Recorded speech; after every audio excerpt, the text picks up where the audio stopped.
இந்த வீடியோ கீழே இந்த லிங்கை கொடுத்திருப்பேன். இந்த லிங்கை கிளிக் பண்ணி அதை காப்பி பண்ணி உங்களோட ப்ரௌசரில் டெப் ஒன்று ஓப்பன் பண்ணி பேஸ்ட் பண்ணிக்கோங்க. பேஸ்ட் பண்ணால் இப்படி தம்ப்நெயில் ஒன்று ஜென்ரேட் ஆகும். ஆனால் இது ஒரு இமேஜும் காட்டாது, சும்மா டேமேஜ் ஆகின இமேஜ் ஒன்று மாதிரி காட்டும். இப்போ உங்களுக்கு யூடியூப் சேனலில் நீங்கள் யூடியூப் வீடியோஸ் பார்த்து கொண்டிருக்கோல உங்களுக்கு குறிப்பிட்ட ஒரு தம்ப்நெயிலை டவுன்லோட் பண்ணுற தேவை வரும்.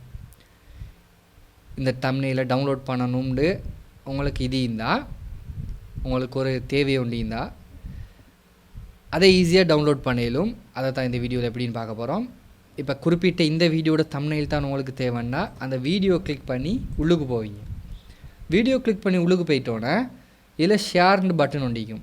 அதை கிளிக் பண்ணினீங்கன்னா இதில் youtube.be/ன்னு ஸ்லேஷ் போட்டு அதுக்காகட்டு ஒரு கோடு ஒன்று இருக்கும், லிங்க் உண்டு.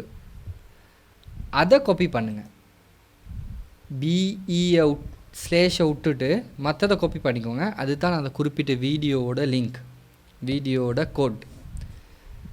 அதை கொண்டு போயிட்டு இதில் இங்கே பார்த்தீங்களா IMG யூடியூப் அதெல்லாம் விட்டுட்டு இங்கே லிங்க்குன்னு ஒரு இடம் உண்டிக்கு VI/லிங்க்குன்னு. அந்த லிங்க்கை செலக்ட் பண்ணி அதை delete பண்ணிவிட்டு அந்த லிங்க்குன்ற இடத்துல அந்த குறிப்பிட்ட கோடை பேஸ்ட் பண்ணுங்கள்.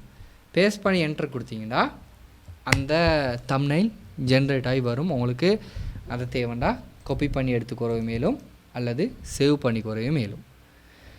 இப்படித்தான் யூடியூப் வீடியோவோட தம்ப்நெயிலை டவுன்லோட் பண்ணுற சிஸ்டம். இதை தேவையானாக்கள் ட்ரை பண்ணி பாருங்கள். ட்ரை பண்ணி பார்த்துட்டு உங்களுக்கு ஒர்க் ஆகல நம்ம அது இஷ்யூ இருந்துச்சுன்னா கீழே கமெண்ட்ஸில் சொல்லுங்கள். நாங்கள் அந்த ப்ராப்ளம் என்னான்னு பார்த்து அதுக்குரிய சொல்யூஷனை கட்டாயம் தரோம்.